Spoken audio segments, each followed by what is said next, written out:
Hey, everyone. Ah, Granny.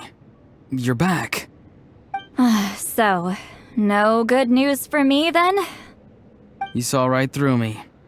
The Traveler collected a lot of spirits, and I checked all of them one by one. None of them matches Leela's description.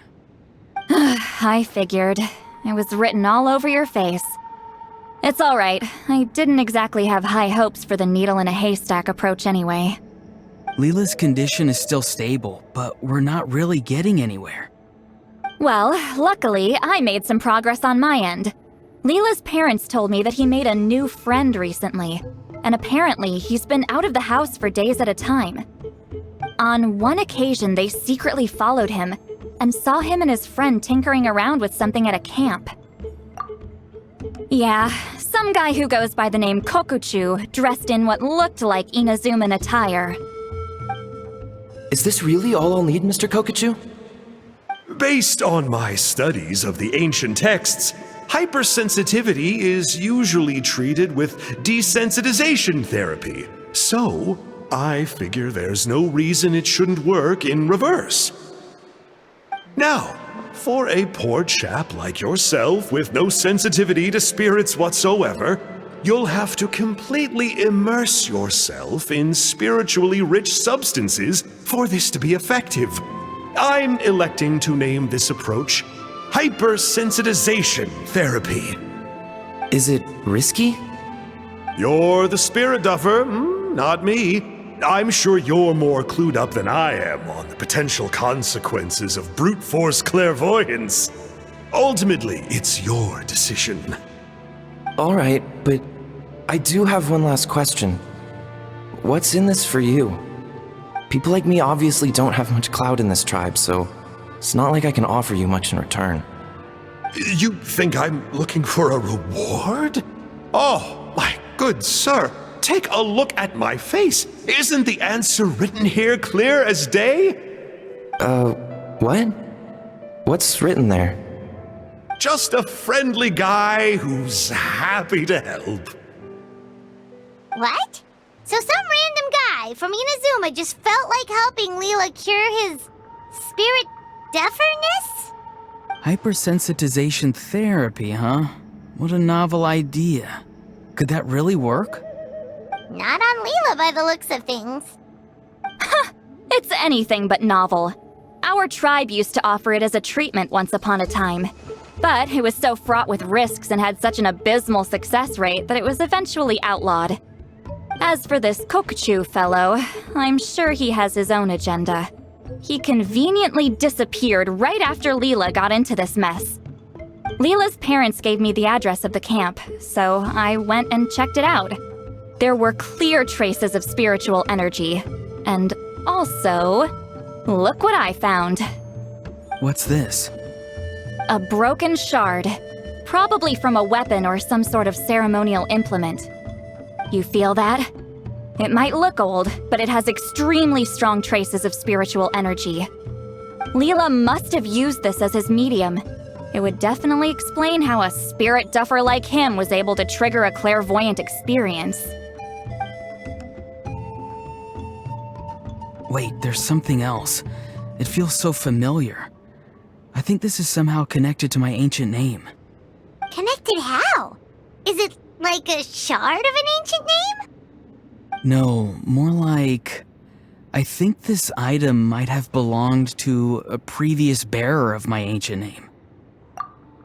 Okay, that's it. Granny's getting itchy clairvoyance fingers. I'm going to try using this shard as a medium. Cool, same as last time? The Traveler can use the Spirit Loom to record what you find on a woven scroll. Nope. Auroron can do the recording this time. Why? It's a safety measure. You have a better understanding of the spirit domain than the Traveler. If this really is a Sanhaj relic, you'll be better placed to deal with the fallout in the event that something goes wrong.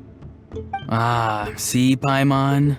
Told you Granny has a soft spot for the Traveler. Look at her not wanting to put him in danger. Meanwhile, I'm just a grandkid, so I'm expendable.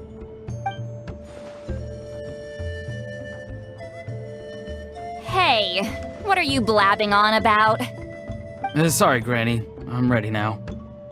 Then let us begin.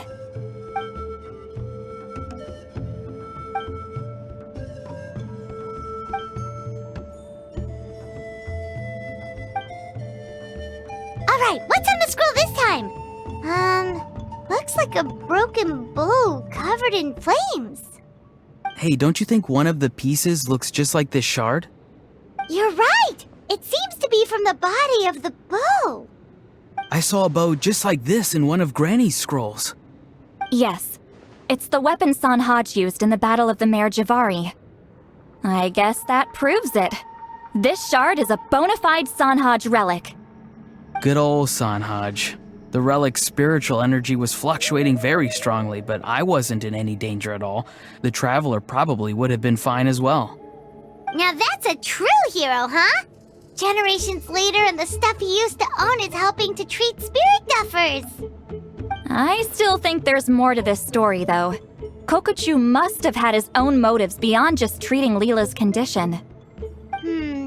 Well?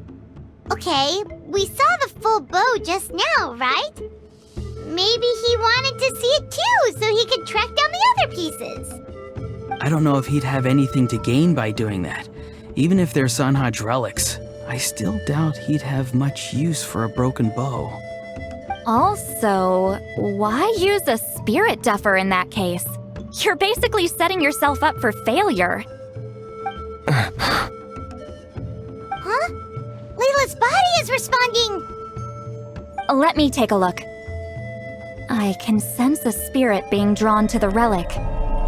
Looks like Granny's plan is working. Leela's spirit is being drawn to the bait. In that case, let me try again. This time using both Leela's body and the shard as mediums. You can do it, Granny. I'm ready to go too. You got the itch too, huh? Plus, Auroran went last time. It's only fair to take it in turns. Fine by me. We know it's safe now, so you shouldn't have any problems.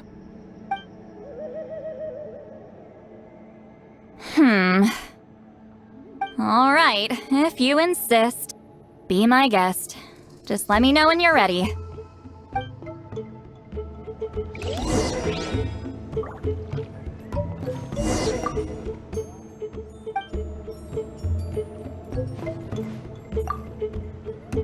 Don't worry. I'm quite sure the shard is safe. There shouldn't be any danger.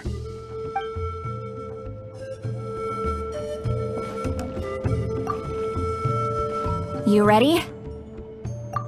All right, here goes.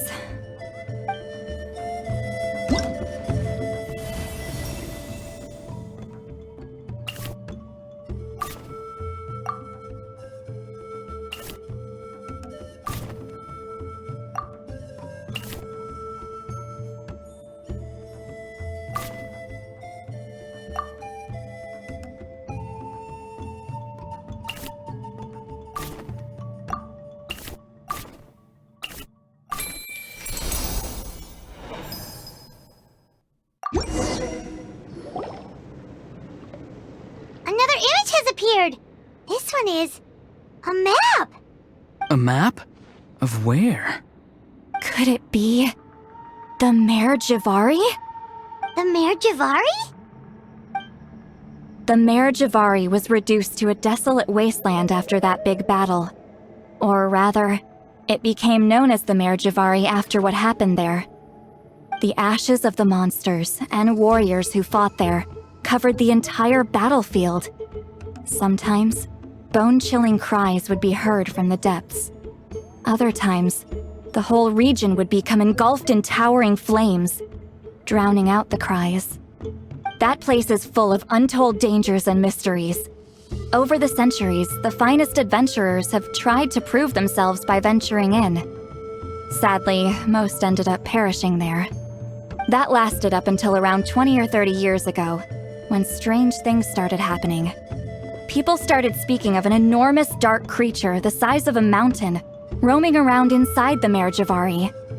And then, shortly after that, the whole region just completely disappeared. Nobody knows how, But that infamously ominous place just vanished from the face of the world. What? How the heck? I know, right? Anyway, if I'm not mistaken, the place indicated on this map is where it used to be before it disappeared.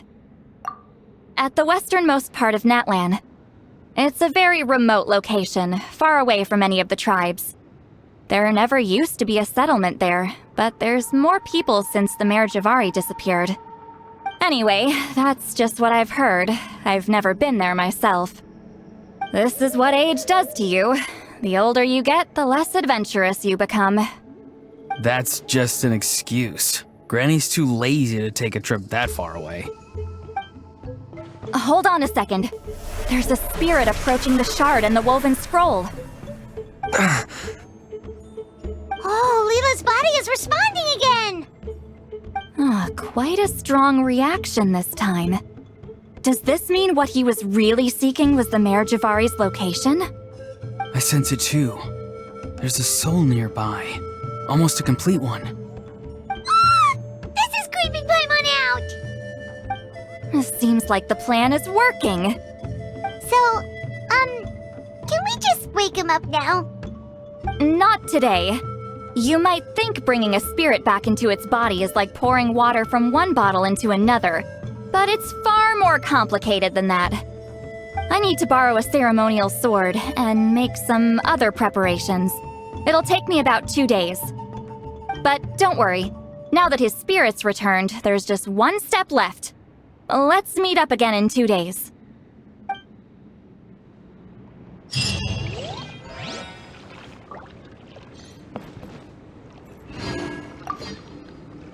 Something about this still doesn't add up for me. If that Kokchu guy was really plotting something, why would he leave Sanhage's relic at the scene? Unless that was also bait.